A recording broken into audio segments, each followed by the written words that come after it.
Mir sir, good morning. स्वागत है आपका जी बिजनेस में। बढ़िया एक्शन बन रहा है सर, और आप नमस्कार। हमारे मार्केट्स भी काफ़ी क्लोजली ट्रैक करते हैं और साथ ही ग्लोबल मार्केट भी क्लोजली ट्रैक करते हैं। तो एक जो बड़ा ग्लोबल डेवलपमेंट है उस पर आपकी राय लेना चाहूँगा।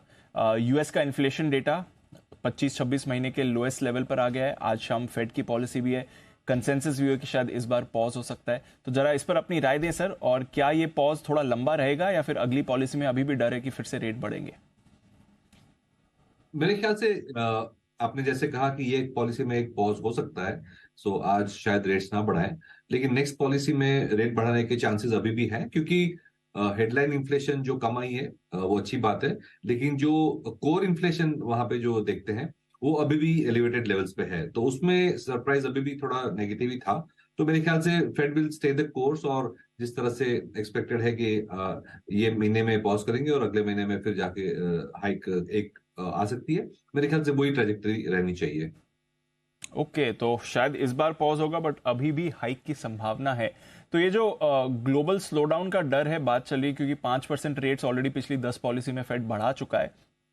क्या ये स्लोडाउन और थोड़ा आपको इंटेंसिफाई होते दिखता है, या फिर जो अब तक का डेटा दिखा रहा है वो ज्यादा चिंता वाला नहीं है? कैसे समझना है सर आगे की सिचुएशन को अब? देखिए, दो चार महीने पहले ऐसा लग रहा था कि एक हार्ड लैंडिंग हो सकती है, रिसेशनरी सिचुएशन हो सकती है।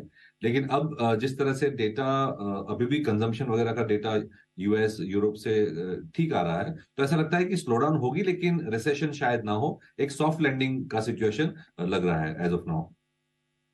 चलिए, एक सॉफ्ट लैंडिंग हो सकती है। जो जो मंदी का डर बना हुआ था वो शायद इतना ज्यादा चिंताजनक नहीं है, हमारे बाजार के लिए भी, ग्लोबल मार्केट्स के लिए भी। हमारे बाजारों पर आते हैं सर।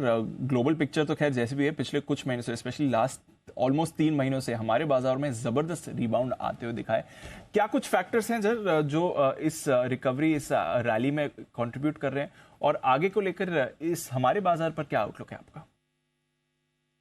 बिल्कुल। तो सबसे बड़ा फ्लो फैक्टर होता है, और हमने देखा है कि डोमेस्टिक म्यूचुअल फंड्स और इंश्योरेंस कंपनीज की जो नेट बाइंग वो तो चालू ही रही थी। एफआईआई जो ईयर के बिगिनिंग में जो सेलर्स थे, वो लास्ट 2-3 महीने में बायर्स हो चुके हैं। तो मेरे ख्याल से एफआईआई और डीआईआई का जो फ्लो है वो कंटिन्यू रह रहा है।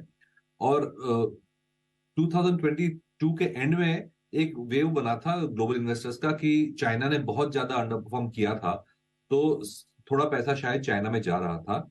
लेकिन अब अगेन लास्ट 3-4 महीने में चाइना की परफॉर्मेंस खराब रही है। उसकी इकोनॉमी जिस तरह से एक्सपेक्ट करी थी वैसी रिकवर नहीं हो रही है।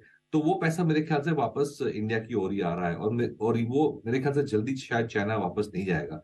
तो एफआईआई फ्लोज का जो ट्रेंड है वो बेटर हो गया है लास्ट 2-3 महीने में।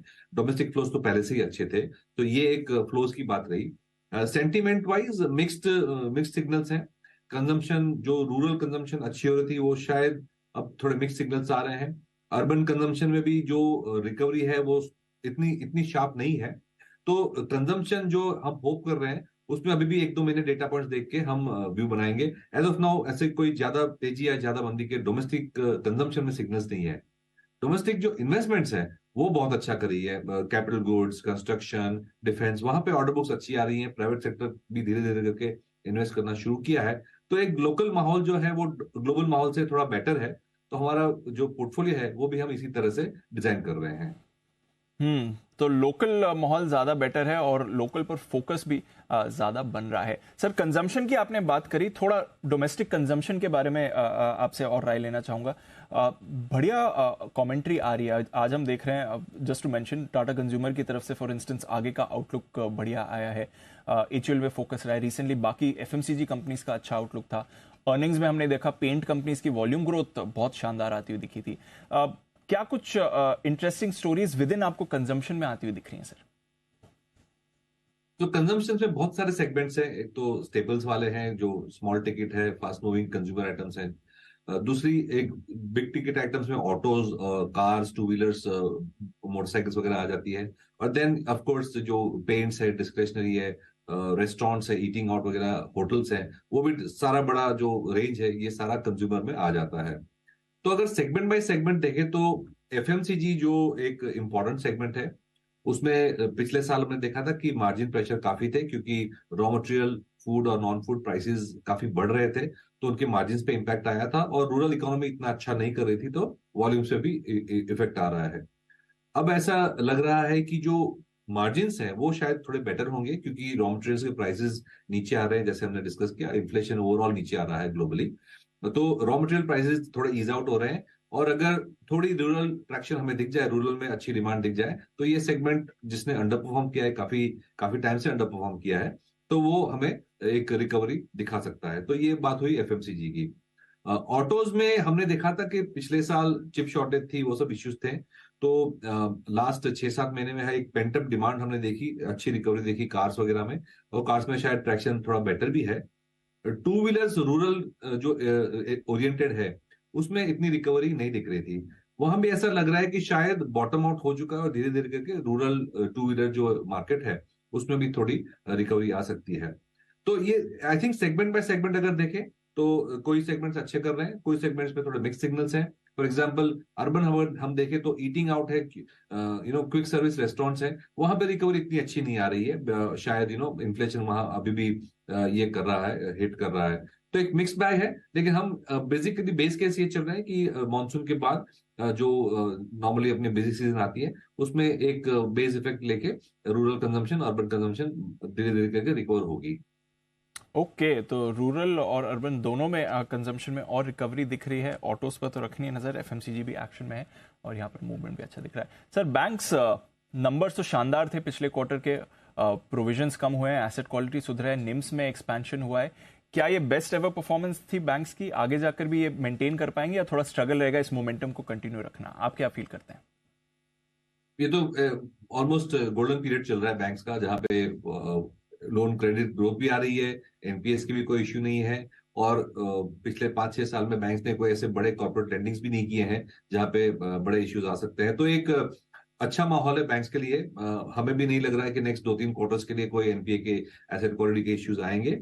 और अगर क्रेडिट ग्रोथ होता है तो मेरे ख्याल से बैंक्स अभी भी रीजनेबली वैल्यूड हैं। तो ये तो डेफिनेटली एक बड़ा सेगमेंट है जो मार्केट का, जो अच्छा कर रहा है और likely to do well at least for the next few quarters. लेकिन फाइनेंशियल अगर ब्रॉडली देखें तो हमने थोड़ा व्यू चेंज किया है। पहले हम बैंक्स पे ज्यादा ओवरवेट थे, क्योंकि इंटरेस्ट रेट जब बढ़ते हैं, जैसे आरबीआई ने पिछले पूरे साल 15 महीने से रेट बढ़ाना शुरू किया था, तो बैंक्स की जो current account, savings account, deposit की जो फ्रेंचाइज होती है, वो कॉस्ट ऑफ फंड्स काफी लो रहती है। एनबीएफसी को थोड़ी तकलीफ होती है। अब हमें लग रहा है कि जैसे हमने डिस्कस किया कि आरबीआई शायद इतना कड़ा रवैया, टाइटनिंग का रवैया नहीं रखेगी, इंटरेस्ट रेट्स हाइक इतना नहीं आएगा, तो अब ईजिंग ऑफ फंडिंग सिचुएशन जो है एनबीएफसी के लिए बेनिफिशियल रहेगी। तो बैंक्स तो अच्छा ही कर रही हैं, लेकिन हमें अब लग रहा है कि वैल्यूएशन वाइज एनबीएफसी जो अंडर परफॉर्म करी थी, वो शायद अब कैचअप करेंगी बैंकिंग सेक्टर के परफॉर्मेंस को। तो with in banking and financials एक थोड़ा हमने व्यू चेंज किया है। तो विद इन बैंकिंग फाइनेंशियल थोड़ा स्टॉक स्पेसिफिक अप्रोच जरूरी है। अच्छा सर, आपने कहा कि स्लो डाउन उतना खराब, या मे बी रिसेशन नहीं आएगा, स्लो डाउन भी उतना खराब नहीं रहेगा, तो इसमें आईटी में अब रोटेशन वापस लाने की जरूरत है या आईटी अभी भी थोड़ा अवॉइड रहेगा? क्या व्यू है सर? देखिए, वैल्यूएशन तो करेक्ट हुए हैं, लेकिन अगर मैं आईटी कंपनीज की हायरिंग डेटा देखूं तो वो इतनी एनकरेजिंग नहीं है। खास करके मैं बड़ी कंपनीज की बात कर रहा हूँ, छोटी कंपनीज के तो अपने स्टोरीज होती हैं अलग अलग, लेकिन अगर लार्ज आईटी कंपनीज को देखें तो हायरिंग जो है वो अभी भी स्लो है। उसका मतलब ये है कि उनकी जो ऑर्डर बुक की विजिबिलिटी है, वो नॉर्मल 1 या 2% क्वार्टर ऑन क्वार्टर ग्रोथ के हिसाब से है। उससे ज्यादा मुझे नहीं लग रहा है कि ग्रोथ आ पाएगी। तो जब हमें लग रहा है कि डोमेस्टिक रिकवरी होने के ज्यादा चांसेस हैं, तो हम ग्लोबल डोमेस्टिक सेक्टर्स पे ज्यादा फोकस कर रहे हैं। आईटी जो ग्लोबल सेक्टर है, खास करके यूएस डिपेंडेंट, उसमें अभी भी हमें लग रहा है कि इतनी ग्रोथ नहीं आएगी, और इंडिया जैसी मार्केट में हम तो ग्रोथ ही खरीदते हैं। तो that's not the IT is not the fastest growing segment, I would say. तो ये है आपके लिए आईटी पर भी व्यू। कुछ बढ़िया सेक्टोरल व्यू आ रहा है सर रोटेशन को लेकर बाजार में आपकी तरफ से, एंड ऑफ कोर्स हमारे लिए तो मूड पॉजिटिव ही है। डोमेस्टिक थीम ज्यादा पसंद है, ये आपके लिए क्लियर व्यू है मीर सर की तरफ से। बहुत बहुत शुक्रिया सर आज जी बिजनेस को अपना टाइम देने के लिए और बाजार पर बात भी हमारे साथ करने के लिए। Thank you sir.